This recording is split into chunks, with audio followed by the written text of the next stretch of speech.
O John tem um doutorado em Google Ah, Meet. começou. Começou. Ai, que ótimo. Seja Pronto. bem-vinda, Mariane. Eu vi que você entrou aqui. É, Bem, eu gostaria de agradecer a todos e todas que estão aqui presentes nessa noite.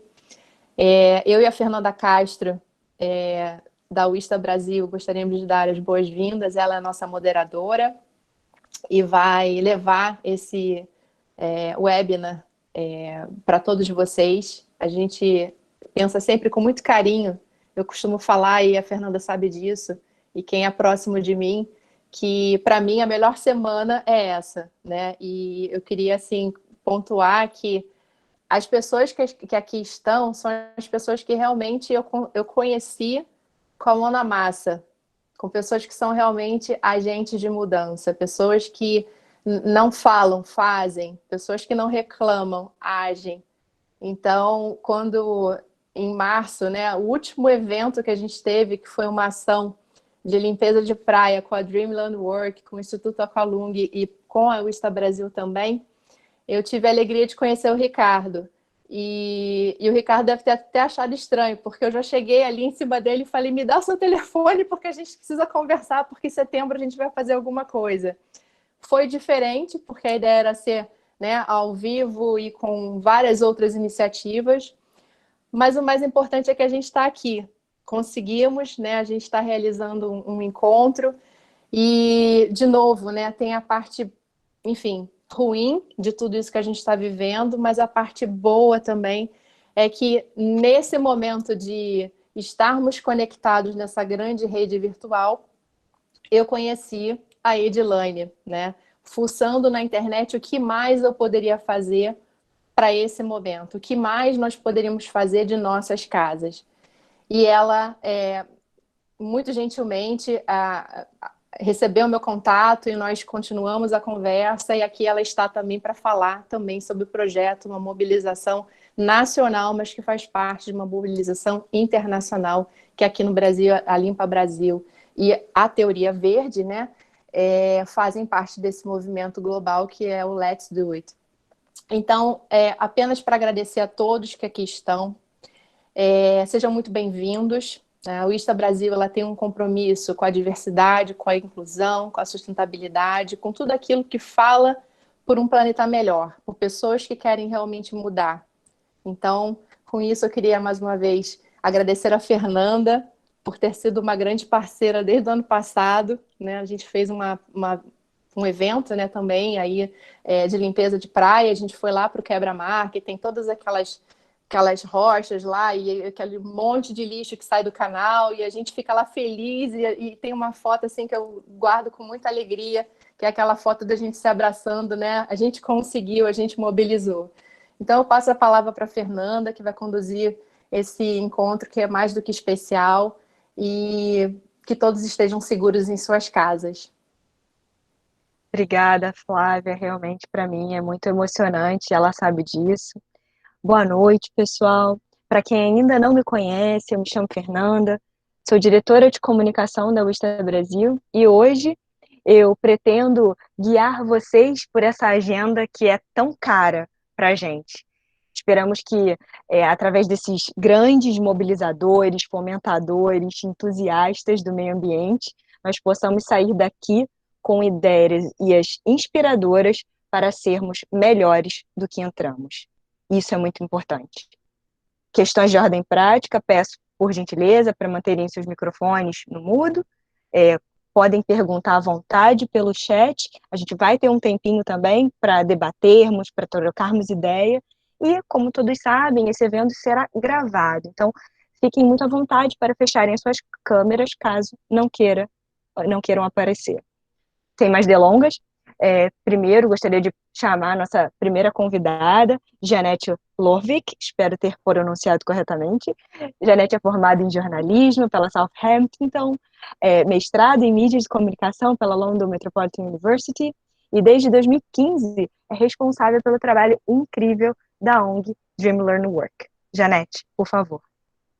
Obrigada, Fernanda. Obrigada pelo convite de falar um pouquinho sobre a Dreamland Work hoje. Estou me sentindo muito honrada de falar com tantos palestrantes maravilhosos que fazem um trabalho muito bacana. Bom, como a Fernanda falou, meu nome é Janete, eu sou norueguesa. Se tiver alguma coisa que vocês não entenderem, por favor, pode falar.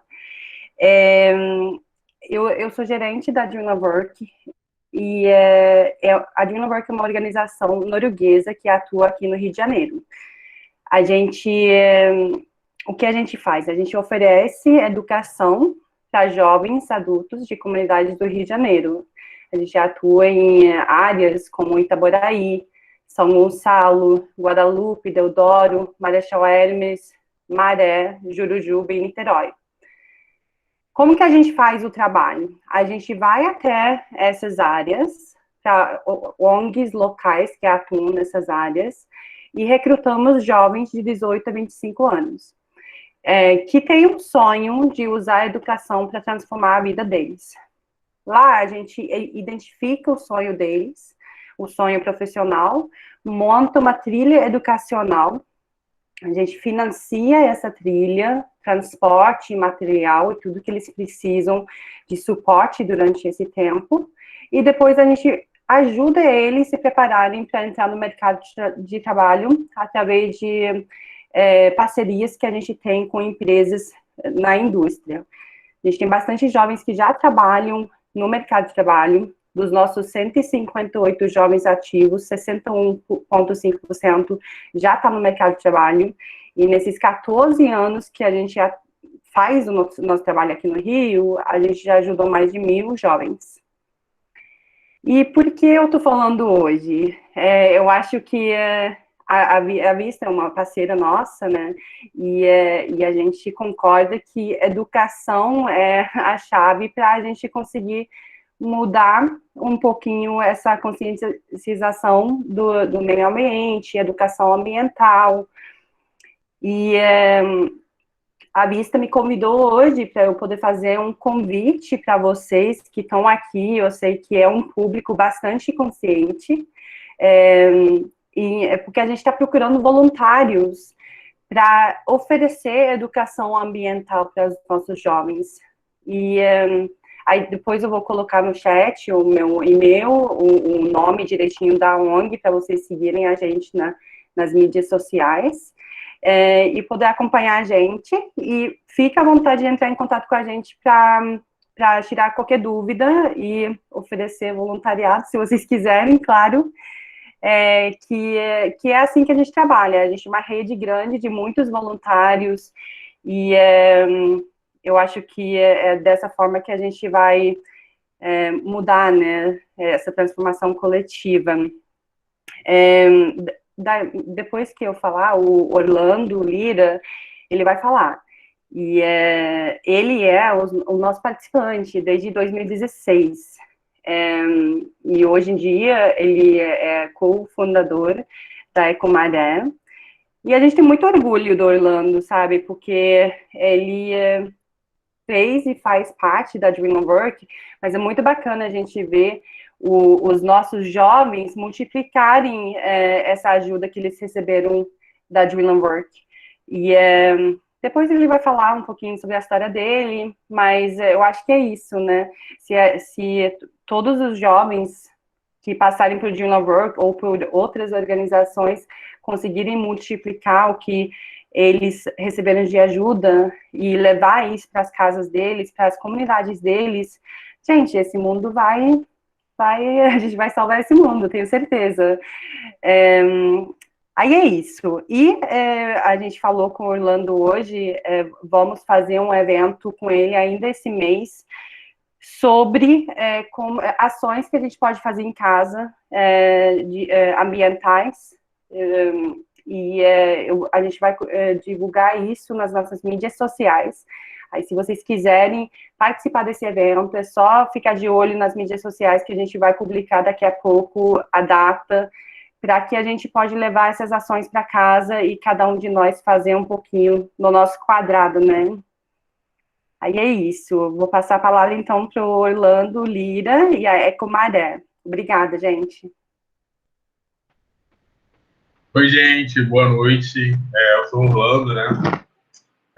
Gostaria de agradecer, né, a DLW fez muito por mim, né? Nessa minha trajetória profissional, eu aprendi muito como ser humano, né? Como pessoal e profissional, agregaram muito a DLW para mim.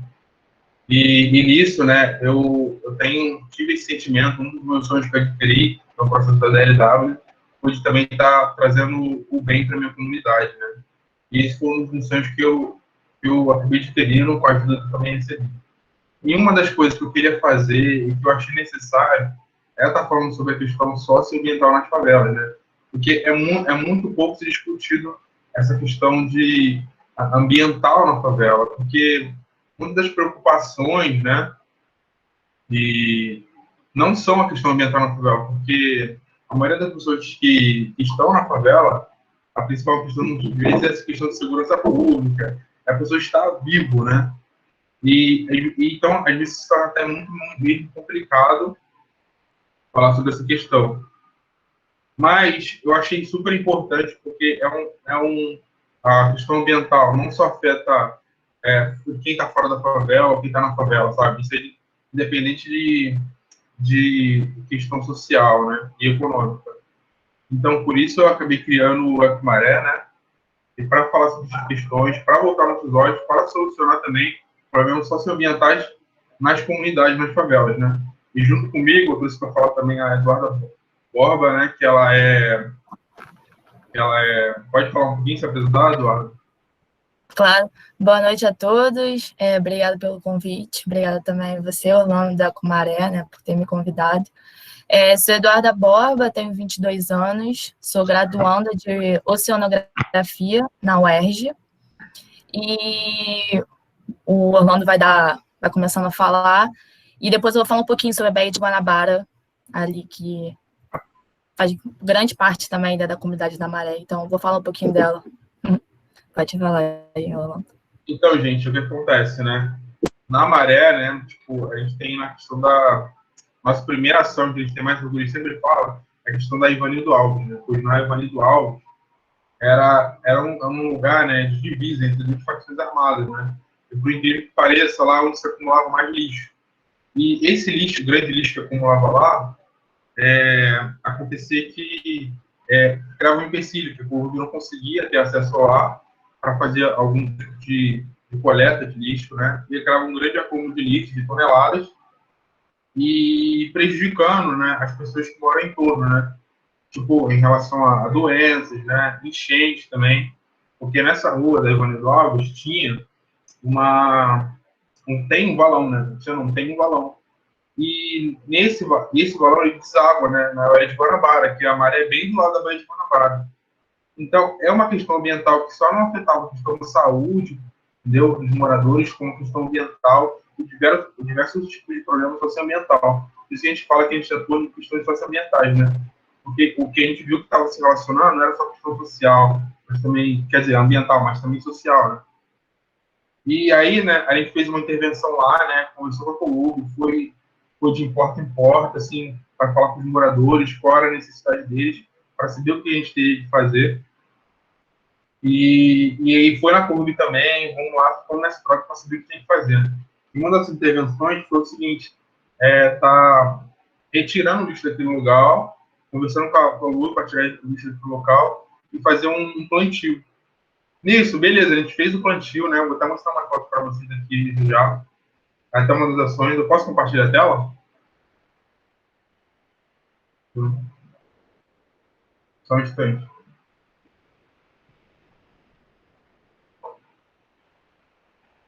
Eu tô falando e o microfone tá mudo. Pode sim.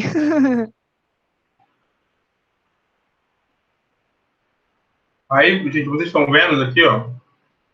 É uma das nossas ações, né? E aí foi junto com a parceria da Colúmbia, né? A gente conseguiu tirar a remoção daquele lixo no local e fazer junto com os moradores, né? Essa intervenção ambiental de plantio para que o lixo não seja mais jogado lá. Porque, além do lixo jogado lá, ele também era jogado no valão e ficava desagando direto para o Baía de Guanabara. E aqui, ó, as crianças também foi muito participante nas nossas ações, né? E a gente, com a Colúmbia, fomos fazer essas ações, né? E aí, né, a gente fez ação, mas só que, tipo, o que aconteceu com o lixo, né? A gente tirou o lixo lá e fez o plantio, mas o lixo ele foi jogado em outro lugar. Ele passou sendo do lado, entendeu? Então, isso acabou sendo um problema, né? O que a gente fez, né? A gente, com apoio, pessoas que se sensibilizaram com o nosso projeto, ajudaram a gente, né?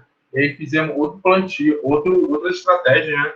De oficinas para também estar reduzindo o lixo nesse local, né? Aí a gente faz oficina com lixo para estar minimizando esse impacto, né, de grande quantidade de lixo na maré, né, e além disso, né, muitos dos moradores que viram em volta, né, eles se sensibilizaram muito para a nossa causa, viram que tipo, essa causa dando resultado, e esse aqui é um jardim que eu estou mostrando, é um jardim que eles mesmos fizeram, né, porque, eu estou falando bem rápido porque tem pouco tempo, tá, gente, mas, assim, aí, né, eles viram que o nosso plantio deu certo, né, na parte onde os moradores moravam, só que ele foi para o outro lado. E nisso, eles mesmos, de conta própria, fizeram outro jardim para tá evitando esse tipo de problema, né. Aí, nas nossas ações, a gente estamos fazendo outras mobilizações nessa região, para que o lixo não fosse jogado mais lá naquela região. Porque como era uma área de conflito, né, de dois grupos civis armados, a Colub muitas das vezes não podia fazer a coleta de lixo, né? Então, a gente conversando com a Colub e tudo mais, a gente viu que a grande solução era que o lixo que os moradores jogam não seja mais jogado nessa região. E aí, junto com a estratégia, a gente fizemos um plantio em toda essa região, nessa rua toda, onde se concentravam os lixos, né?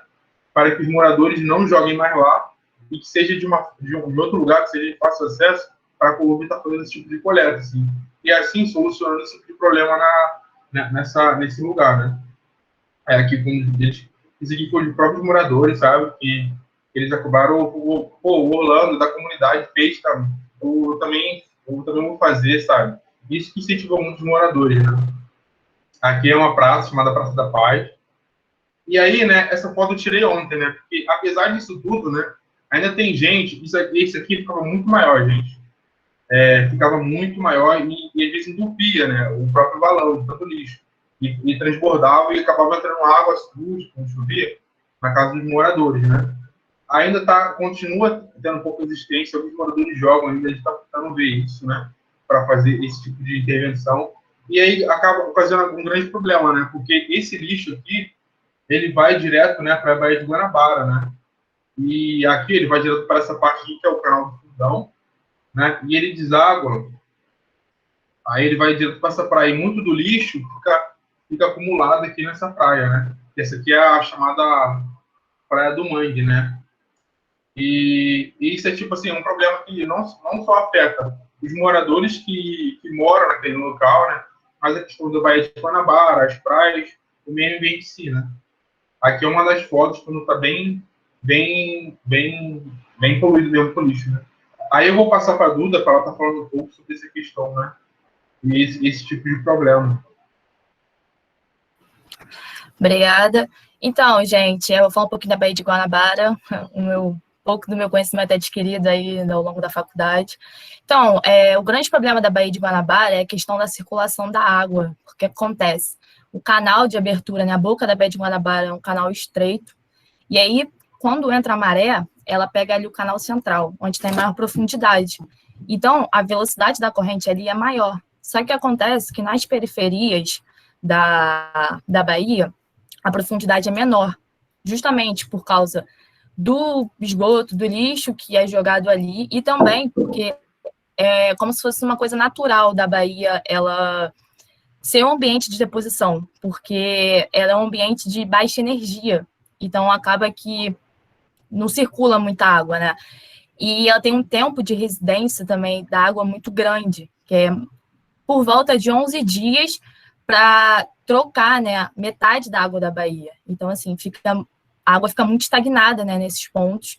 E é onde tem os maiores problemas, né, que é onde tem os esgotos, tem os lixos que são jogados, onde vários rios, eles têm a foz na Baía de Guanabara, né, então deságua, então não é só o lixo em volta, mas também o lixo de quilômetros, né, distante da Bahia, que chegam ali, rio, chuva, enfim, que levam para a Baía de Guanabara.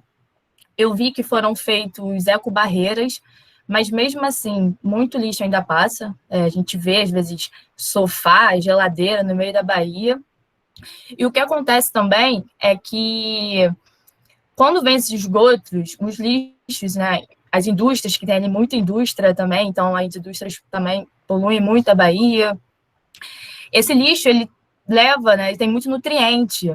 E aí as algas, né, que são os fitoplânctons da Baía, que eles são a base da cadeia, são os produtores, eles se alimentam desse nutriente, né? Então acaba que tem uma quantidade enorme se alimentando, né, desse nutriente, porque eles não têm controle do crescimento. E aí chega uma hora que eles acabam morrendo, né? E aí vão para o fundo. E aí o que acontece? Como eles são os produtores do oxigênio, né? Então diminui a quantidade de oxigênio da Baía, por consequência, muitos animais morrem, né? E portanto, que também várias partes, né, da Baía tem o fundo anóxico, por causa, justamente também, né, por causa como se fosse morto, né? Porque não tem mais oxigênio, porque esses animais já morreram. E aí, o Orlando falou ali do canal do Fundão, aí eu também vou falar um pouco do canal do Cunha, que é onde tem a bifurcação também. Depois do canal do Fundão, tem duas, né? E aí uma delas é o canal do Cunha, um canal bem estreito, e onde jogam bastante lixo. E gente, estou falando rápido também, porque o tempo tá acabando. Aí, e também jogam muito lixo ali. Então, assim, pior ainda, porque a Bahia já tem essa coisa natural, né, de ser um lugar de deposição. Você ainda joga mais lixo, então o homem, ele piora muito mais a situação da Bahia. É verdade, Eduarda. Assim, a gente vai conseguir abordar isso com uma certa profundidade quando o Ricardo, né, mostrar o caso dele, né? Então, assim, é verdade. Obrigada, muito obrigada. A história do Orlando é inspiradora. É isso que a gente quer, né? Que as pessoas realmente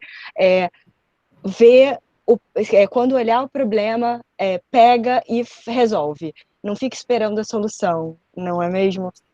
E, Edilene, por favor, muito obrigada. Gostaria de apresentar você, né, a advogada, coordenadora nacional do Instituto Limpa Brasil, mobilizadora dessa iniciativa tão linda.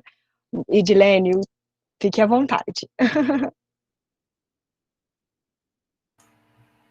Bom, eu quero agradecer a oportunidade de estar aqui com vocês nesse momento, né, e aprender. A gente acha que a melhor coisa de trabalhar com a questão assim, ambiental, pelo menos do meu ponto de vista, é você se deparar com a necessidade de você atuar, né, na prática, de você se sentir útil, de você ver tanta coisa que a gente ainda precisa fazer, né?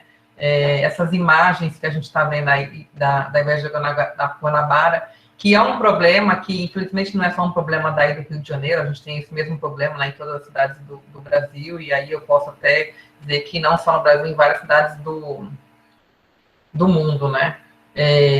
A gente faz parte de um movimento que nasceu na Estônia, em decorrência desses problemas, né? Que eles estavam cansados de ver locais de descartes inadequados de resíduos e se mobilizaram.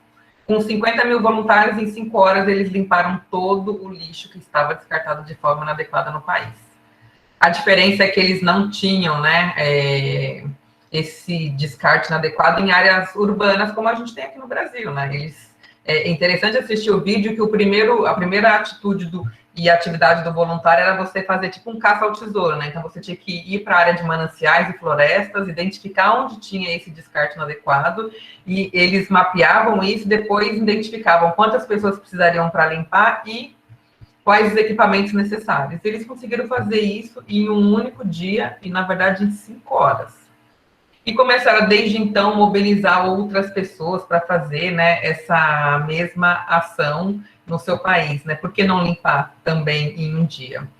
O movimento, esse case, né, foi apresentado num fórum aqui no Brasil no ano de 2009 e depois também em 2010, né, no Fórum Internacional de Comunicação e Sustentabilidade, o FICOSUL. E no ano de 2010, o fundador do movimento Let's Do It chamou, né, convidou a Marta Rocha para que trouxesse esse movimento para o Brasil, porque o Brasil ainda era um dos países que não tinha aderido ao movimento. As primeiras ações foram realizadas nas cidades acima de 1 milhão de habitantes, né, porque mesmo porque a gente está falando de uma questão de mutirão de limpeza, limpar o país num dia só, a gente já sabia que não era possível, né? Mas como que você poderia fazer ações em cidades grandes que pudessem repercutir nas cidades menores? Primeira ação realizada do Movimento Limpa Brasil foi na cidade do Rio de Janeiro. A ideia era fazer as ações simultaneamente em vários pontos do Rio e no final tinha um show de encerramento. E foi bem interessante porque nós fomos proibidos de fazer mutirão de limpeza nesse formato na cidade do Rio de Janeiro, sob ameaça de prisão, inclusive. As primeiras ações que nós realizamos no Brasil, a primeira pergunta que a gente ia fazer ações em espaço público, e a ideia era fazer uma coisa gigantesca, né? E a gente estava com uma campanha que foi feita aí com algumas personagens que traziam e engajavam pessoas, né? Era uma campanha chamada Eu Sou Catador, então a gente tinha a Marília Pêra, o Milton Nascimento, o Chico Buarque, chamando as pessoas para serem catadores por um dia e limpar as suas cidades. E a gente escutava muito das empresas, né, ou dos órgãos que cuidam das limpezas nas cidades, se você está vindo aqui, se vocês estão vindo aqui, chamar a sociedade para convocar a sociedade para limpar as ruas, é porque está dizendo que a nossa cidade é suja? Na verdade, não era bem isso. É suja, mas não era bem isso, né? A ideia, o que a gente queria fazer era chamar a sociedade para que ela entenda que ela também faz parte, né, do problema e da solução. Então, assim, como a gente vê hoje, não adianta, né? Porque existe a capacidade de sujar né? A nossa capacidade de sujar as cidades, ela ainda é muito aquém da capacidade de limpar. Mesmo a gente sabendo que um dos maiores custos para os municípios é a limpeza urbana. Então, é um problema tão fácil de resolver e tão difícil, né? Que como que se resolve? Se cada pessoa deixasse de jogar o lixo na rua, a gente teria 50% das soluções dos nossos problemas resolvidos, não só na questão ambiental, como a gente estava vendo aí nas fotos, mas também na questão social, econômica, né, questões de doenças. A cidade de São Paulo, nos últimos 3 anos, tem umas questões de enchente que estão sendo, assim, avassaladoras, né? A CEAGESP, o ano passado, teve um problema sério. Então, assim, e a tendência é que isso cada vez aumente mais, né? Não é à toa que a gente tem aí uma estimativa, né, que foi feita aí pela ONU, que em 2050 teremos mais plásticos nos oceanos do que peixes. Então, uma relação de causa e efeito do que a gente está fazendo como sociedade, né, com a nossa natureza aí, E aí a gente seguiu fazendo as ações, então, né, e depois a gente entendeu um pouquinho que não bastava só a gente trabalhar o engajamento, né, trabalhar a mudança, estimular a mudança de cultura da sociedade, e a gente sempre fez isso enxergando que a educação é o veículo de transformação, por isso que a gente já inicia as ações em parceria com a Unesco e trabalhando nas escolas, né, mas que no final a gente tinha um questionamento muito grande. Legal, vocês vieram aqui, mobilizar a cidade, a gente entendeu que não pode jogar lixo na rua, mas aonde que a gente joga, então? E é um problema que a gente ainda não conseguiu solucionar até hoje, né? Então,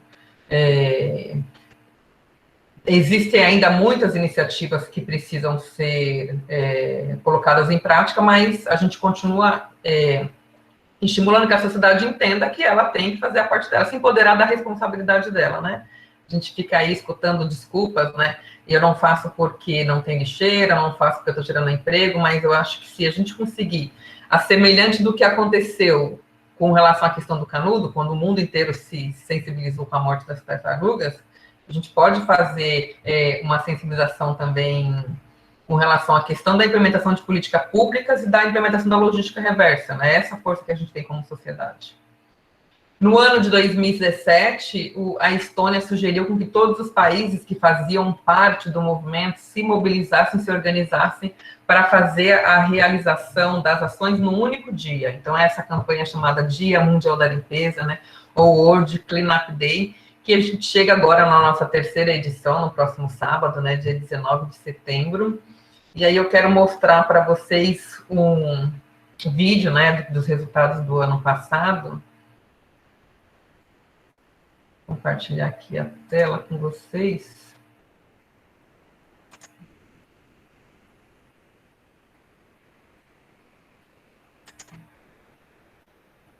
Aí só me dá um ok se tiver com o áudio. Tá carregando. Ainda não veio o áudio. Tá com áudio? Ainda não. Peraí, deixa eu ver se eu... Então, na hora de compartilhar, eu coloquei sem o... Eu acho que você vai ter que tirar o seu fone do computador. Ah, Aí é a o gente vai ter que fone. escutar o computador, vê? É a questão do fone. In 2018, we started the World Cleanup Day, the single largest peacetime civic action in human history. You're telling us what is World Cleanup Day? Worldwide to clean up the planet in a single day. For the first time ever, people from all over gathered to clean up our planet in one single day. An epic 36-hour green wave of cleanups stretched across the globe, beginning in New Zealand and traveling around the world before ending up in Hawaii. In 2019, 180 countries participated in World Cleanup Day. That is 22 countries more compared to the year before. Countries with the greatest participants were India, 1.6 million people, USA, 1.7 million people, Pakistan, 2.5 million people, Indonesia, 9.5 million people. 1,200 cities participated in Brazil. It even took place in the Arctic. A new record was set. Altogether, 21 million people cleaned the planet while braving the cold, heat, and thunderstorms. World Cleanup Day is much more than just a cleanup. It's a celebration of global collaboration, of how we can achieve the impossible together.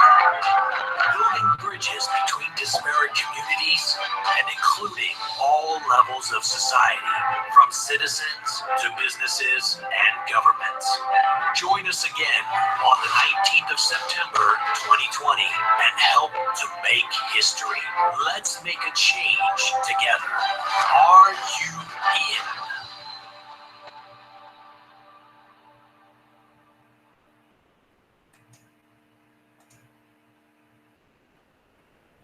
Então, na verdade, este ano...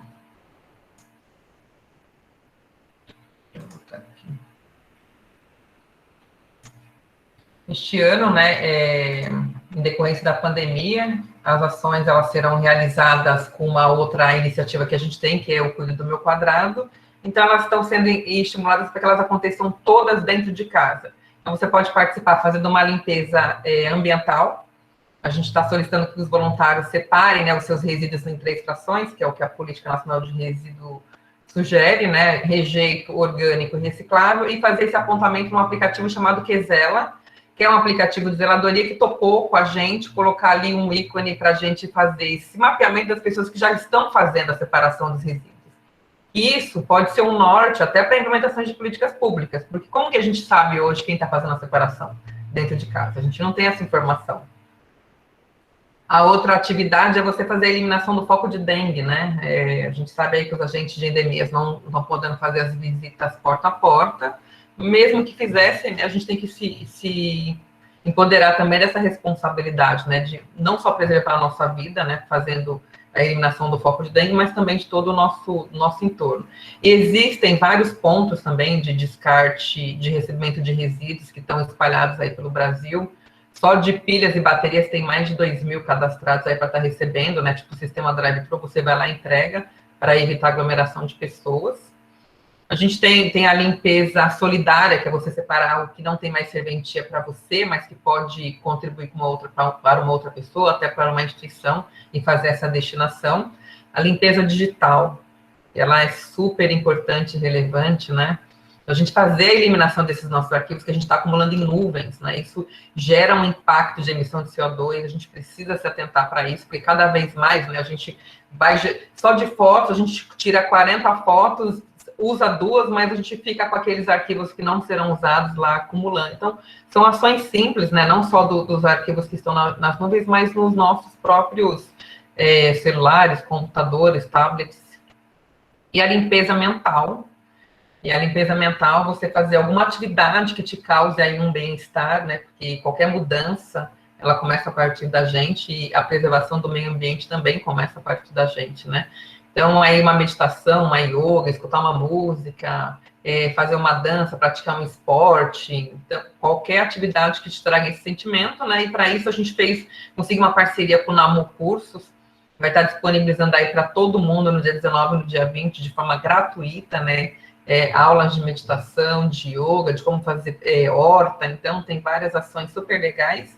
Tem uma programação também de lives que vão acontecer, né, no dia 19, no dia 20, na verdade já vem acontecendo aí desde o dia 28 de agosto, que a gente startou aí o Esquenta, né, para o Dia Mundial da Limpeza, já que dia 28 de agosto é o Dia Nacional do Voluntariado, a gente aproveitou esse gancho.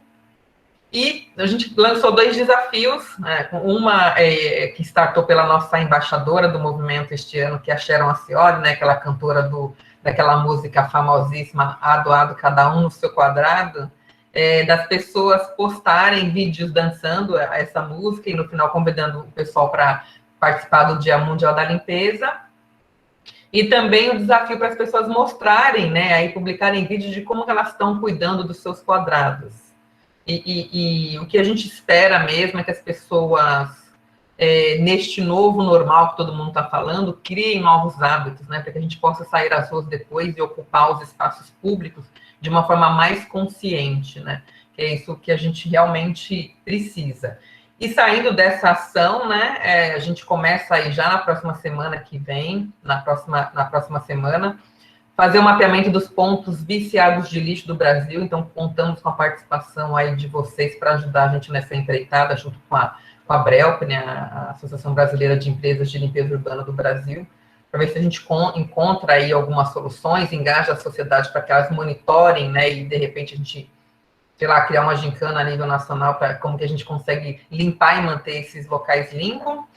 E também em novembro, Dia Nacional dos Rios, a gente quer fazer uma atividade aí nacional em prol dos rios, em parceria com o movimento Água Corrente, que é o primeiro movimento, né, de que a gente tem notícia, que é movimento em prol da água doce do mundo, né, porque geralmente os movimentos são mais com relação à água salgada, né.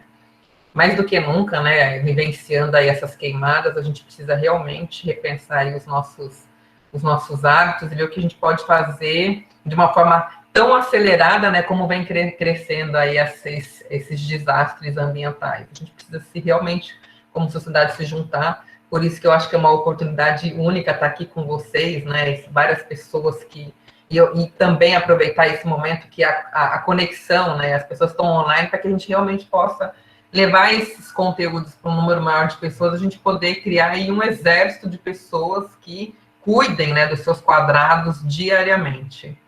E aí, conto com a participação de vocês aí no próximo dia 19 de setembro, né? Eu estou super liderando, obrigada. Flávia também é líder, a gente abraçou a causa do Limpa Brasil, obrigada, porque sem pessoas como você para mobilizar, para te fazer a mensagem chegar a gente, então assim, obrigada, e pessoal, ainda dá tempo de se mobilizar, ainda dá tempo de formar a equipe, ainda dá tempo de cuidar do seu quadrado, não é não? Então, eu acho que a gente tem que aproveitar, e achei interessantíssima essa coisa, né? Eu sei que você não vai conseguir ficar com a gente até o final, e essa importante informação da questão da limpeza digital. A gente é tão negligente, e uma coisa que a gente faz é, compra mais 1 tera, compra mais 1 giga, né? Enfim, e a gente negligencia essa pequena faxina digital, que é super importante. Obrigada, muitíssimo obrigada, Edilane. Gente, agora agradeço, viu? Agora eu queria, por gentileza, passar a palavra para a nossa uma das mais recentes, membro da UISTA, Andréia Almeida, que entrou agora, mês passado, graduada em Ciências Biológicas, mestre em Ecologia e Recursos Naturais. Ela trabalha atualmente como analista portuária e bióloga dos portos do Paraná. Andréia, muitíssimo obrigada pelo convite. Bem-vinda novamente ao UISTA e o floor está com você. Boa noite, gente. Eu que agradeço o acolhimento vocês da UISTA, né, do board da UISTA, e já a confiança, né, de mal entrei aí, não tem nem um mês no meu Common Moment, já ser chamada e já para falar. Dentro dessa questão aí, todo mundo falou, eu vou passar uma apresentaçãozinha que eu fiz, assim, para a gente só conversar sobre a questão dessa linha de cada um cuida do seu quadrado. Eu acho que na linha justamente da gente, talvez um dia, não precisar mais de ter um dia de limpeza, né? Que eu acho que esse, no final, é o objetivo, o dia da limpeza, Ecomaré, todas as ONGs que trabalham com isso, eu acho que é um trabalho ali super importante, porque conscientiza que você vai limpar, mas o objetivo final, acho, de todos, mesmo sendo foco hoje fazer essa limpeza, no final, um dia, a gente não precisar fazer essa limpeza, né? A gente acabar com isso na raiz. Eu vou compartilhar a minha tela, e daí vocês me dizem se quando estiver aparecendo. Eu aviso sim.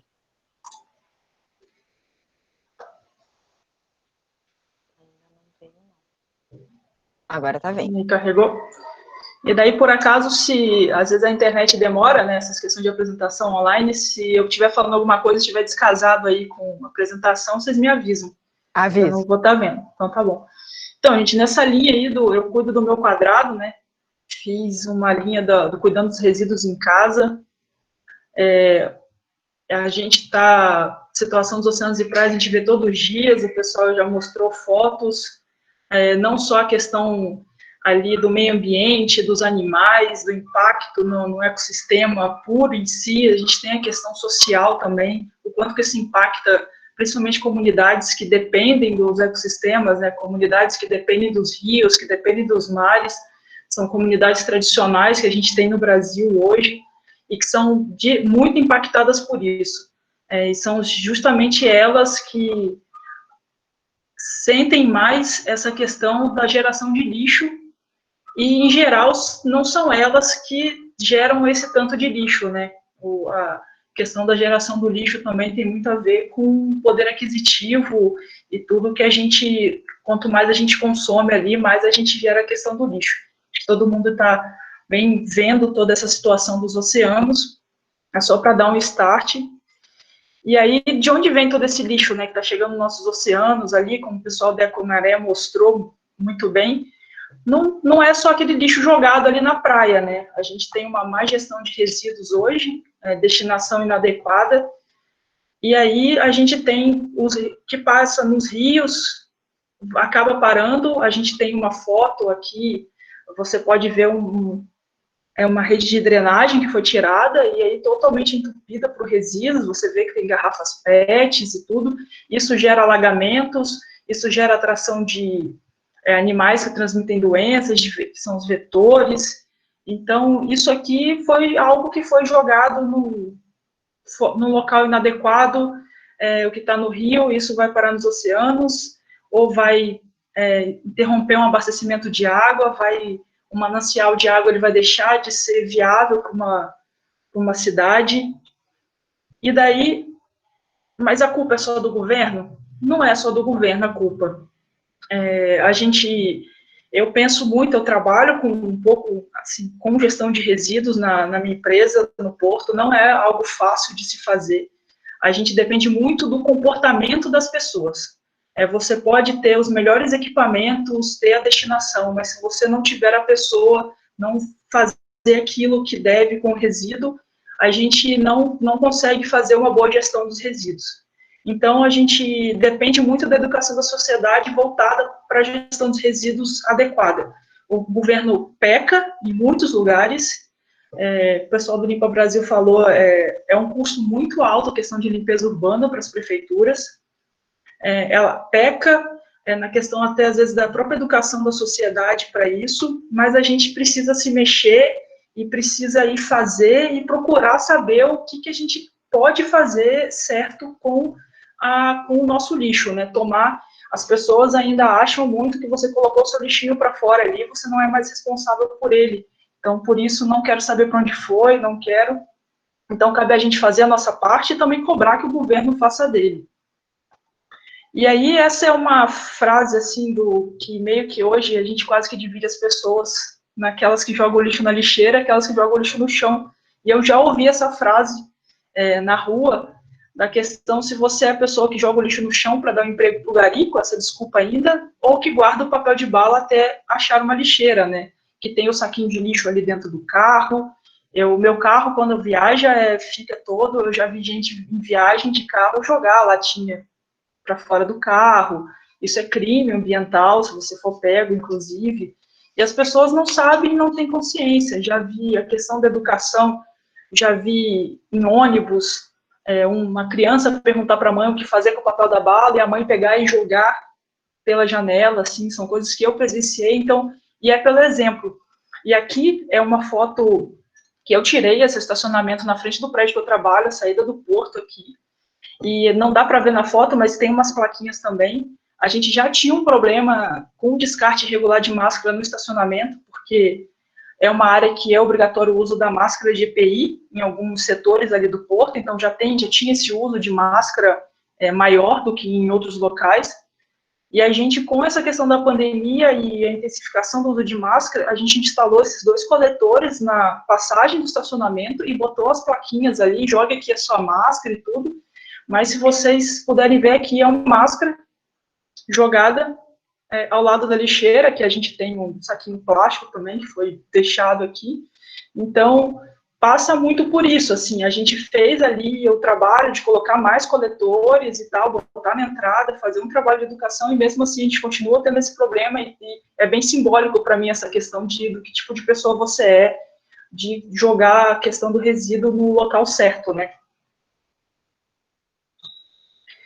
E aí a questão hoje da gente, como a gente fazer isso, a gente tem uma lei federal, que é a nossa Política Nacional de Resíduos Sólidos, ela tem bastante diretrizes ali do que fazer, não é seguida a todos, tudo, né, a gente já tem 10 anos, pelo menos, da política, a gente está muito longe de atingir tudo que ela realmente preconiza, infelizmente ainda existe lixão no país, não se acabou com os lixões, não está tudo em aterro sanitário, e as diretrizes ali principais, assim, que eu vejo delas é a questão de que ela coloca a priorização dos resíduos na questão da não geração.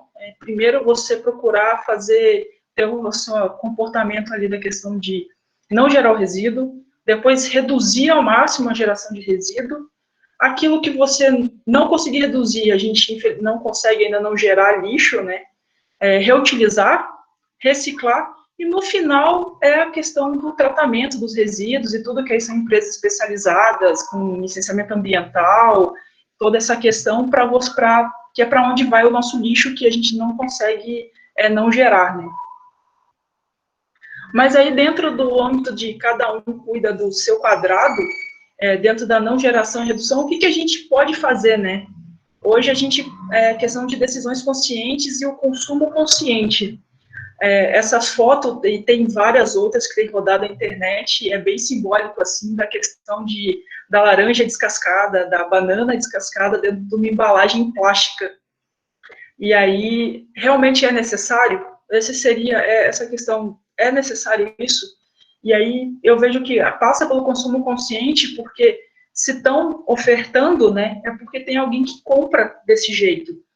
Será que eu preciso comprar já a laranja ali descascada e gerar isopor? Isopor é algo que é reciclável, mas é uma tecnologia que não tem em qualquer lugar no país, não como por ser muito volumoso, até às vezes os catadores não se interessam em coletar esse resíduo, não gera muita renda para eles. Mais plástico, realmente a gente precisa desse tipo.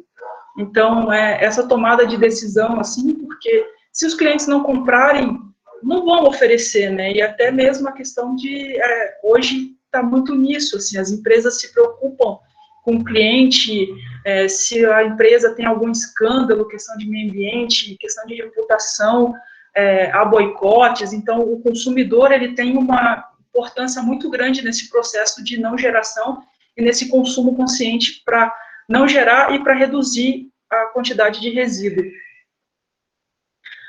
Dentro da questão de não gerar e redução ainda, aí a gente tem hoje várias coisas, facilidades que a gente não tinha antes. Se eu não me engano, acho que no Rio de Janeiro já é até proibida a questão da sacolinha plástica nos supermercados, né? A gente tem sacolas retornáveis, e daí falar, mas eu tenho sacola, às vezes não, eu tenho que pegar uma sacolinha plástica e não coube tudo. Ok, a gente tem que começar, né? Tem que ter o hábito. A gente não precisa fazer tudo de vez, sair correndo dentro dos nossos hábitos ali, mudando. Então, tem a sacola retornável. Hoje já tem esses saquinhos, tem várias marcas, se encontra de vários jeitos os saquinhos para você colocar a fruta e pesar no supermercado, onde você compra as suas frutas e verduras, para que não tenha que usar aquele monte de saquinho plástico. Inclusive, esse é um dos próximos passos, assim, eu já uso sacola retornável e separo meu lixo, mas esse é um dos próximos passos que eu quero comprar agora e achar um local. Uso da caneca, a minha empresa acabou de abolir o copinho plástico, né? Tinha um consumo bem alto de copinhos plásticos, fez copo para todo mundo, distribuiu copo para todo mundo, e a questão de usar a sua caneca, em casa é mais fácil, mas no trabalho, né, para o café, para a água, você ter a sua caneca, diminuir o uso, até mesmo agora a gente está voltando aí para usar, até para visitas, né, que recebe na empresa, usar xícaras laváveis para café, para tudo isso.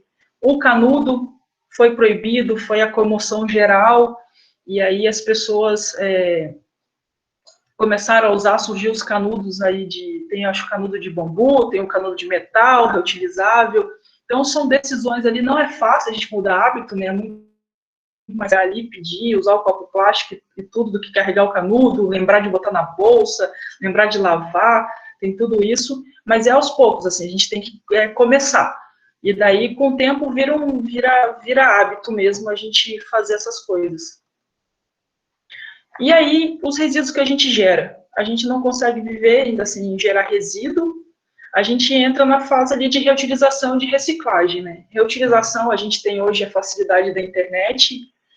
Muitas pessoas ensinam a reutilizar copo. Isso não vem de hoje. Eu acho que o pessoal aí lembra, quem é mais velho, os famosos copos de requeijão de vidro, extrato de tomate, que a mãe, que a avó reutilizava para água depois em casa.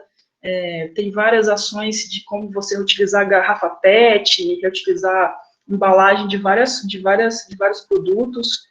E a reciclagem, que aí, para a gente conseguir fazer a reciclagem e fazer aquele final lá, que a Política Nacional de Resíduos Sólidos chama de rejeito, que seria aquilo que não tem o que fazer mesmo, para você dar uma destinação adequada para aquilo, e para você conseguir reciclar, a gente precisa fazer uma separação de resíduo adequada nas nossas casas. As grandes empresas, às vezes, elas são muito visadas e são muito apontadas como geradoras de poluição, mas a gente tem hoje controle sobre isso, né? Os órgãos ambientais são licenciados, a gente tem que prestar conta, cada empresa, cada licença diz de um jeito, mas você tem que prestar conta, você tem que ter documentação comprovando que você levou. As empresas são responsáveis até a destinação final pelo seu resíduo. Se hoje você vê um caminhão com resíduo de alguma empresa jogando no lugar errado, se tiver uma foto que a empresa vai ser multada, é crime ambiental, mas nós em casa não somos fiscalizados desse jeito. Então, depende muito do nosso comportamento, da nossa vontade de fazer. E se a gente não separar direito, não adianta o poder público disponibilizar também toda a cadeia a partir da coleta correta, se a gente não separar em casa. E esses resíduos que estão aí são, acho que, o básico que tem praticamente em toda casa hoje no Brasil, né? Que são resíduos recicláveis, que são plásticos, metais, vidros, o próprio isopor, mas acaba que o isopor a gente acaba sempre tendo contato com a comida, ficando gorduroso, resíduos orgânicos, lâmpadas, pilhas e baterias, medicamentos, aquele medicamento que a gente compra mais, vence, fica ali no canto esquecido, e as embalagens, né, que entram em contato com o medicamento, resíduos eletrônicos, aquela bateria que parou de funcionar, também ali do notebook entre pilhas e baterias, o notebook que não funcionou mais, o teclado que parou de funcionar, o óleo de cozinha usado, que é um problema que você gera contaminação de recurso hídrico, de rio, você gera entupimento, não só, talvez, na sua casa, mas você pode gerar entupimento na própria rede de coleta de esgoto. E aí, entre os rejeitos, que é aquilo que não tem jeito, que vai para a coleta regular ali de resíduos, que são nossos resíduos sanitários, né, papel com gordura, tudo aquilo que a gente não consegue dar uma outra destinação. Os resíduos recicláveis, né, a dica é verificar com a prefeitura se tem a coleta seletiva na sua cidade, que elas geralmente são porta a porta, que, por exemplo, o que eu tenho aqui na minha cidade, tem o dia da coleta regular e tem o dia da coleta seletiva. A gente coloca lá e passa o caminhão e retira. Os ecopontos geralmente são pontos de entrega voluntária dos resíduos. Onde eu morava antes no Espírito Santo era a pracinha do bairro, tinha um ecoponto lá, a gente juntava o resíduo, colocava no carro, levava a pé, que eu morava perto da pracinha, e colocava lá, e aí a prefeitura de tempos em tempos vinha e recolhia aquele coletor. Se não tiver a coleta seletiva, procurar se há associações de catadores na sua cidade, né? As associações, algumas, elas fazem rotas, quando é combinado, se tiver, elas buscam, ou mesmo colocar no carro e levar até a associação de catador da sua cidade. E existe essa iniciativa chamada Pimp My Carroça, que é um coletivo que trabalha com catadores de material reciclável, um trabalho social, e criou-se esse aplicativo chamado Cataqui. Ele é um aplicativo, você baixa no celular, e ele é usado para conectar as pessoas com catadores. E eles o trabalho também é, se você conhece um catador, ajudar ele a se cadastrar no aplicativo, porque o catador precisa se cadastrar no aplicativo. Então, esse é para conectar as pessoas que não têm uma associação perto, ou não tem coleta seletiva na sua cidade, mas querem separar, e aí entra uma parte social importante, porque hoje, no Brasil, a reciclagem, ela é muito movimentada ainda pelos catadores e pelas associações de catadores recicláveis. Eles estão lá como prioritários até para receber resíduos recicláveis na política nacional. Então, é uma ferramenta aí para quem não tem facilidade com a coleta seletiva, mas quer mudar, quer se achar um catador, ajudar ele a se cadastrar e usar o aplicativo para se conectar e destinar o seu resíduo para reciclagem. Os resíduos orgânicos, hoje, essa verde é uma composteira... eu vou adiantar aqui, passou meu tempo, né? Eu não consigo ver o relógio do computador na apresentação, eu vou terminar rapidinho. A composteira é doméstica, para quem tem hortinha e tudo, tem várias marcas também, muito fácil de achar. Para quem não gosta, também no Rio de Janeiro eu conheço essa iniciativa chamada Ciclo Orgânico, que está aí, que eles disponibilizam, você paga um plano para eles disponibilizam o baldinho para você separar seu resíduo orgânico e depois eles vão na sua casa buscar. E aqui a questão da logística reversa, a gente tem para lâmpadas hoje já existe o Reciclos, que você entra no reciclos.org e você consegue visualizar se você você tem um ponto de coleta mais próximo na sua cidade. Para pilhas e baterias e resíduos eletrônicos tem o Green Electron, também que você entra no site, os resíduos eletrônicos vai efetivamente a partir de janeiro. E os medicamentos vencidos também não podem ir para lixo comum, o acordo setorial com o governo está em fase de estruturação, ano que vem deve ter também uma instituição para que você entre e tenha os pontos de entrega desses medicamentos. Óleo de cozinha usado também tem o óleo sustentável, que tem pontos de coleta nas cidades, você consegue ver. E para os rejeitos, a dica é colocar no dia da coleta, não colocar no chão para evitar que animais em busca de alimentos espalhem, e colocar em sacos que não rasga, porque isso acaba, quando você não coloca direito, acaba rasgando, vai cair na rua e vai para a drenagem e vai parar em algum recurso hídrico. E para terminar, só a questão, esse é o artigo da Constituição Federal, do capítulo de meio ambiente, que aí ele deixa bem claro que se impõe ao poder público e à coletividade defender o meio ambiente, né? Tá aí onde está o papel da sociedade nisso. Andréia, muitíssimo obrigada, de verdade. E engraçado, né? Você, tanto Orlando, usaram a mesma questão, né? Que tipo de pessoa você é, né?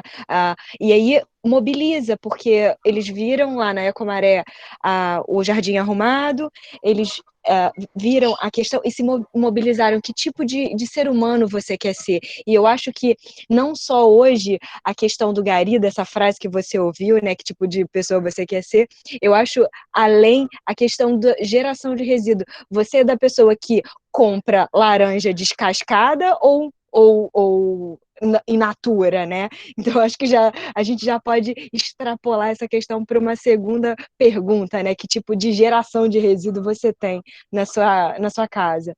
E agora eu vou passar para o nosso último convidado da noite, Ricardo Gomes, do Instituto Mar Urbano. Ele é biólogo marinho formado pela UFRJ, cinegrafista, produtor, diretor, assinou reportagens como New York Times, participou de documentários para a BBC, enfim, e é responsável pelos premiados documentários Mar Urbano e Bahia Urbana. Ricardo, deu para perceber que a gente é fã, né? Não, acho que é um prazer estar aqui. Eu acho que essa iniciativa, né, global da gente estar cada um cuidando do seu quadrado, né? Eu tenho pouco tempo agora, a minha história, a minha relação com o mar aqui no Rio de Janeiro vem de muito tempo.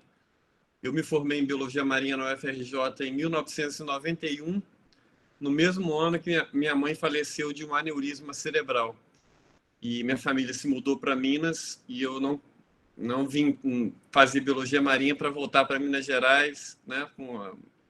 Eu sobrevivi 2 anos no Rio de Janeiro pescando, na Baía de Guanabara. E eu vi o dia a dia mesmo da pesca, de ter que sobreviver, ter que pegar um peixinho para ganhar um dinheiro, né? E, enfim, de 91, né, para agora, né, muita coisa aconteceu na minha vida. Eu entrei para o jornalismo, trabalhei 8 anos nos grandes jornais aqui do Rio, fiquei 6 anos no Jornal Globo como subeditor de fotografia, e eu tive a oportunidade de hoje, né, juntar tudo aquilo que foi a minha vida, né, juntar a biologia, juntar o jornalismo, juntar isso numa proposta que é a proposta do Instituto Mar Urbano, de divulgação científica, né? Das pessoas conhecerem o oceano, das pessoas saberem que o ar que a gente respira, a água que a gente bebe, e a gente depende do oceano para sobreviver, ainda que você more longe da praia, que você mora em Brasília, Minas Gerais, está todo mundo conectado com o oceano, né? E hoje o oceano está em risco, e além disso, né, eu acho que as minorias estão em risco, o jovem negro está em risco, né? E hoje, se a gente está aqui, está tendo chance de debater o meio ambiente, debater um dia de clean-up, né?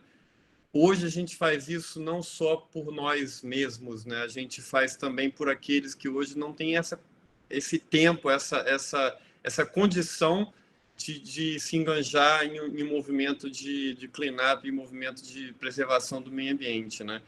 Então, se no ano passado a gente era uma coisa, hoje a gente está sendo obrigado, né, a se desdobrar ainda mais.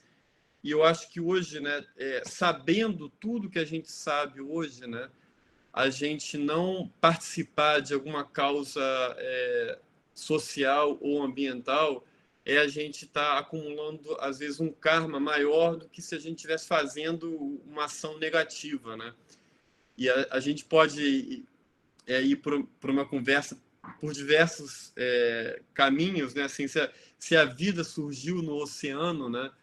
Acho que para quem acredita em Deus, em alguma entidade, né? Isso está presente, né? Essa energia está presente no oceano, né? E quando a gente, de alguma maneira, se conecta, né? Eu acho que a humanidade hoje está vivendo uma grande crise, né? Uma crise materialista, né? É o homem se desconectando dele mesmo, o homem se desconectando da natureza, o homem se desconectando do outro, né? A pessoa conseguindo ver só o seu próprio umbigo, né?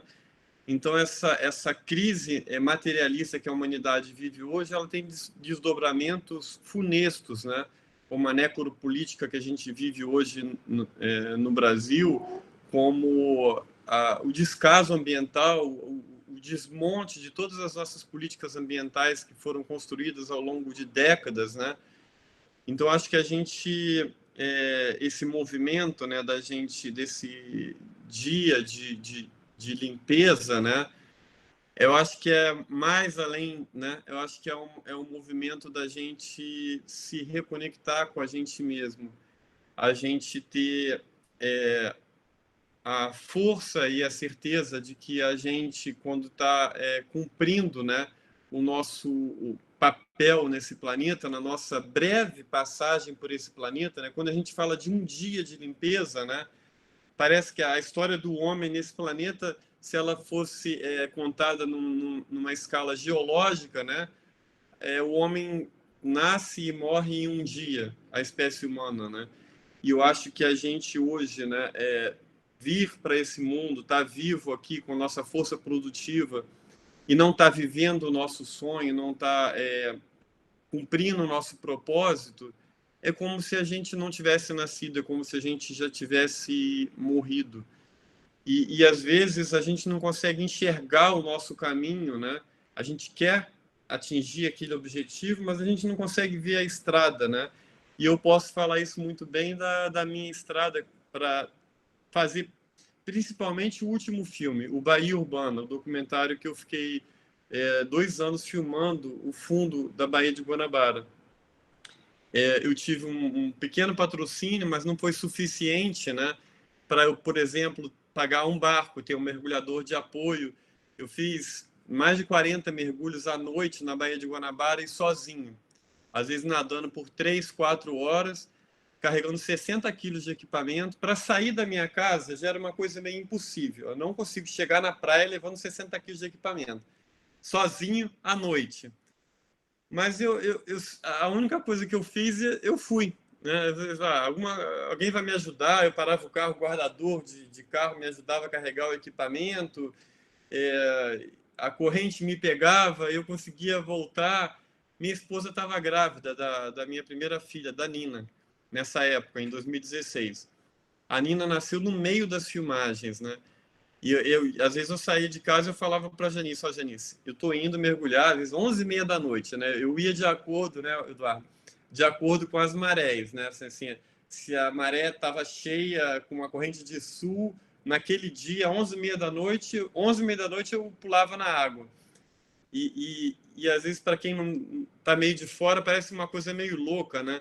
Cara, pô, você vai se afogar, a correnteza vai te levar. Eu falo, em algum lugar eu chego. A Baía de Guanabara, se alguma coisa acontecer, eu vou parar em Niterói. Se eu não voltar até de manhã, se aciona o corpo de bombeiro, eu posso estar aqui em Niterói, posso estar aqui, mas eu vou voltar vivo. E foi uma experiência meio... Eu acho que eu passei por muita coisa que as pessoas estão passando hoje no Covid, se questionando, né, sobre o propósito da vida, sobre qual é a sua contribuição para a sociedade, né? Eu passei por tudo isso há 3, 4 anos atrás, fazendo esse filme. E uma experiência que me marcou foi estar mergulhando ali na ponta do Pão de Açúcar, tipo 10h30 da noite. Eu apaguei todas as luzes, né? Como se chegasse aqui e desliguei tudo. E a minha mão desapareceu na minha frente. Eu queria ver o tamanho da escuridão. E eu apaguei as minhas luzes e a minha mão desapareceu. E eu vejo, cara, deve ser assim quando a gente morre, né? Eu sei que eu estou vivo, que o meu espírito está presente, mas eu já não vejo mais o meu corpo. E aquilo ficou na minha cabeça e eu fiquei, pô, por que eu estou me arriscando tanto, né? Vale a pena, pô, para fazer um filme, descumprir todas as leis do mergulho, todas as regras de segurança, né? E aí a Nina nasceu, a minha filha nasceu. E eu entendi que aquele filme não era um filme para salvar a Baía de Guanabara. Aquele era um filme para salvar tentar salvar o futuro da minha filha, que está intimamente ligado com a saúde dos oceanos. E eu entendi que todos os esforços valem a pena quando a gente está enfrentando uma guerra. Hoje a gente está enfrentando uma guerra invisível que está no ar, uma guerra contra o dióxido de carbono que está aquecendo a atmosfera, acidificando o oceano, uma guerra contra a ignorância, está causando todos os piores males que a sociedade humana já viveu nesse passado recente de 200 anos, né? E diferente de uma guerra normal, onde a gente vê de uma vez só uma bomba explodindo, pilhas de corpos empilhados, né? Essa guerra ela é sorrateira, ela é invisível, mas a pilha de corpos ela vai ser formada, né? Às vezes uma força maior do que o impacto de muitas bombas, né, atômicas, né? E quando a gente está vivendo uma guerra, né, a gente sai do nosso quadrado, a gente sai da nossa zona de conforto, a gente assume riscos. E eu acho que hoje a gente está vivendo esse momento, né, esse momento da gente assumir riscos, assumir o risco de acabar com uma relação que não está sendo favorável para você, assumir o risco de trocar de trabalho, ainda que você fique 2 anos desempregado, como eu fiquei para montar a minha ONG, o Instituto Mar Urbano, fiquei 2 anos sem ganhar nenhum real, assumir esse risco, né? Eu acho que se as pessoas tiverem, né, essa noção, né, e a única coisa que a gente vai deixar como legado, né, para essa geração que está nascendo agora, né, é o que a gente fez hoje, é o que a gente vai fazer de agora para daqui a 10 anos, né? E é a primeira vez na história da humanidade, né, que a nossa geração vivente, produtiva, eu, vocês aí, a gente vai ser reconhecido no futuro como uma geração que salvou o planeta. E essa é uma responsabilidade muito grande, né? É uma faca de 2 gumes também, porque a gente pode ser reconhecido como aquela grande geração de panacas que não fez o que tinha para fazer no momento mais importante da história da humanidade no planeta, né? E eu poderia não estar aqui com vocês agora, eu poderia ter desaparecido num dos mergulhos que eu fiz na Baía de Guanabara. Mas hoje eu tenho a certeza de que se eu não tivesse aqui agora, eu ia estar muito mais vivo do que eu estou aqui. Meu espírito ia estar presente no filme que eu fiz, ia inspirar pessoas também para as pessoas entenderem, né, que existem coisas piores do que a própria morte, que é a gente passar uma vida e não ter lutado, passar uma vida e não ter olhado para além do nosso próprio umbigo.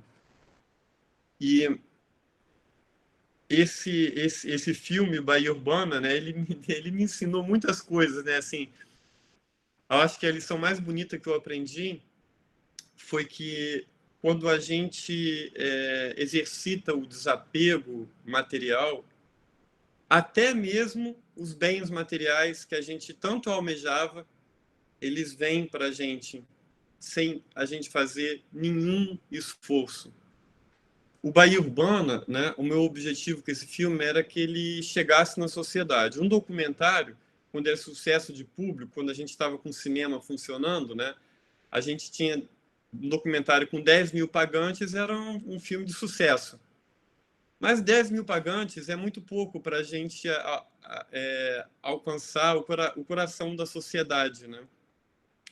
E esse trabalho do jornalismo com a biologia marinha, eu já tinha feito um filme filmando Ipanema e Copacabana, que foi o Mar Urbano, foi a primeira vez que o fundo do mar em Ipanema e Copacabana foi filmado, teve uma penetração de mídia muito grande, e desde o início eu falei, o Baía Urbana, eu quero que as pessoas fiquem sabendo que a Baía de Guanabara não está morta. Apesar de todos os problemas, ela não está morta.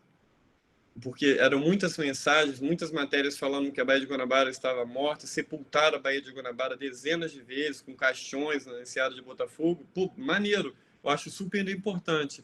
Mas essa mensagem negativa, ela não toca o coração das pessoas. Em um momento onde a biodiversidade marinha ainda está presente, em um momento onde a gente ainda pode tocar o coração das pessoas com a beleza, né, da biodiversidade, com as cores do fundo do mar, indescritíveis, com animais de ficção científica, né? Esse momento onde a gente tem que causar uma ruptura, né? Eu acho que ninguém vai sair de casa para mergulhar à meia-noite na Baía de Guanabara se não causar uma ruptura muito grande, se não for por uma causa muito importante para aquela pessoa, né? E nesse momento a gente tem, né, essa beleza presente. E eu consegui, no meu trabalho de formiguinha, eu mesmo ligando para os jornalistas, ligando para as redações de jornal, consegui 2 horas e 30 minutos de noticiário de televisão falando sobre o filme, mostrando a beleza da Baía de Guanabara, falando sobre aquecimento global, falando sobre acidificação oceânica, falando sobre saneamento básico, falando sobre a morte dos recifes de coral, colocando em risco mais de 1 bilhão de pessoas que hoje dependem do oceano como segurança alimentar. E,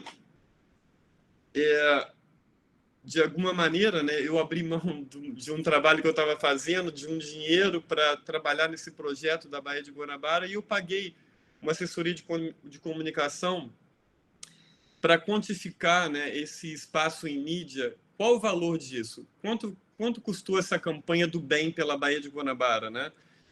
E eu fiquei surpreso, né, de ter tido esse relatório de 2 horas e 30 minutos, de mais de 40 reportagens, mais de 1.700 centímetros por coluna de matéria escrita e mais de 12 milhões de reais a nível quantitativo, se eu fosse comprar esse espaço, né, de propaganda para fazer essa campanha do bem pela Baía de Guanabara.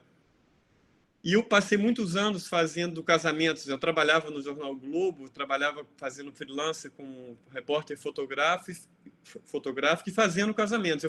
Eu sempre fui muito apegado à questão prática da vida, ao dinheiro. Sobrevivia. Eu estou no meu 3º casamento, né? Minha filha veio nesse 3º casamento, né?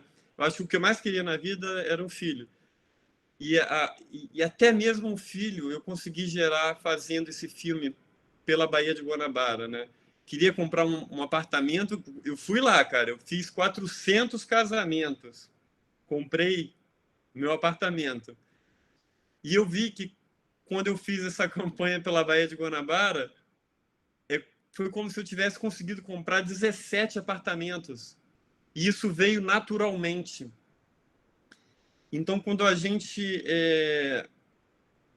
tem a sorte, né, e a coragem de lutar pelo nosso sonho, de viver o nosso sonho, de saber que a gente está vivendo o nosso propósito de vida, a vida caminha na nossa direção. E eu acho que hoje o medo tomou conta, né, das pessoas de uma forma assim que eu nunca tinha visto antes. Esse ano, eu fiquei com muito medo de morrer de Covid. A minha esposa é enfermeira, ela pegou o Covid logo no início, né? E aquilo me abalou. Falei, cara, putz, né, cara? Será que vai ser agora, né, esse ano? E eu vi que realmente essa limpeza que a gente tem que fazer, né, é para a gente lutar contra o nosso medo, né? Lutar contra os nossos sentimentos mais negativos. Essa é a grande limpeza que a gente tem que fazer, né, na nossa vida, né? É a gente superar o nosso próprio ego, é a gente vencer o nosso medo que nos leva para justamente aquele lugar que a gente não quer chegar. É para lá que a gente vai quando a gente está com medo. E quando a gente vence esse medo, quando a gente consegue pensar para fora da gente mesmo, a gente vai para um lugar do sonho, né? Eu acho que quando tem uns antigos kahunas havaianos, eles falavam que o nosso mundo físico é uma projeção daquilo que a gente pensa, né? Então, a gente hoje conseguir pensar o bem, quando a gente hoje consegue pensar para fora de nós mesmos, né? O nosso mundo físico se transforma.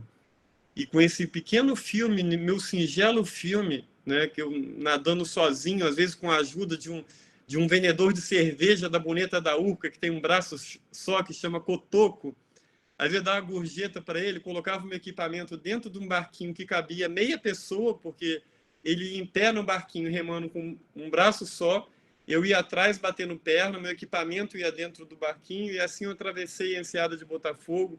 Eu fiz travessias dessa maneira com um cotoco, né? E esse filme me levou para a ONU me levou para a Conferência do Oceano, eu estreiei esse filme na Conferência do Oceano. Eu estou tendo a oportunidade agora de fazer um terceiro filme patrocinado pela ONU, que ia ter sido estreado na Conferência do Oceano de Lisboa esse ano, em Portugal. Passou para o ano que vem. Eu estava aqui com vocês agora, aqui falando mandando mensagem para uma reunião que eu vou ter na segunda-feira com o pessoal de Nova York, da ONU. Fui lá sem saber falar inglês direito, mas eu fui e me entenderam a minha linguagem de mímica. Mas eu acho que não... a gente subestima a nossa capacidade enquanto ser humano que nasceu da água, que veio do oceano, que está conectado, né, com coisas que vão além da concepção da ciência, né? E quando a gente consegue vencer esse medo, quando a gente consegue, em vida, cumprir o nosso propósito de vida, a gente pode esperar que a gente vai chegar num lugar muito mais lindo e muito mais maravilhoso do que aquele lugar que a gente tentava controlar, com aquele caminho que a gente tentava ver e saber o passo que a gente estava dando, né? Esse filme Bahia Urbana me provou isso, assim, de dias que eu saí para mergulhar, eu falei para vocês, sem ter a mínima condição. Eu vou ter que mostrar para vocês isso aqui. Não sei, já deve ter estourado meu tempo aqui, mas eu vou mostrar uma coisinha aqui, senão vocês vão achar que é história de pescador. Peraí. Mostra o seu filme e a Present gente now. fecha. Entire, full screen. Eu estava fazendo uma das principais filmagens do filme, que era para... Eu tinha uma personagem do filme, que era a Nathalie, trabalha com cavalo marinho da Baía de Guanabara, e eu estava com... Eu queria... A Nathalie pegou 2 cavalos marinhos para o laboratório, para os estudos, que ela sempre estuda eles uma semana, retorna com eles para a Baía de Guanabara. E a Nathalie me liga de manhã: Ricardo, o macho... nasceram os filhotinhos, né? Que no cavalo marinho é o macho que choca os ovos, numa bolsa, tipo uma bolsa canguru na barriga. Ela me liga de manhã: Ricardo, os cavalos marinhos nasceram no laboratório, a gente está indo agora soltar na Baía de Guanabara. E eu falei, putz, eu vou também, né? Eu peguei meu tanque de mergulho, meu cilindro de ar. Meu cilindro de ar tinha 10% só do ar. Eu falei, cara, eu vou fazer um mergulho de 3 minutos, mas eu vou. Do jeito que eu tiver, eu vou. E aí eu cheguei na mureta da Urca, já ia a Nathalie separando os cavalos marinhos para soltar na Baía de Guanabara, e eu pensei, poxa, tudo que eu queria na vida era um tanque de ar cheio. Eu olho assim para a rua, eu vejo um cara que eu conheço carregando 2 cilindros de ar cheios. Falei, caraca, qual a probabilidade disso acontecer, né?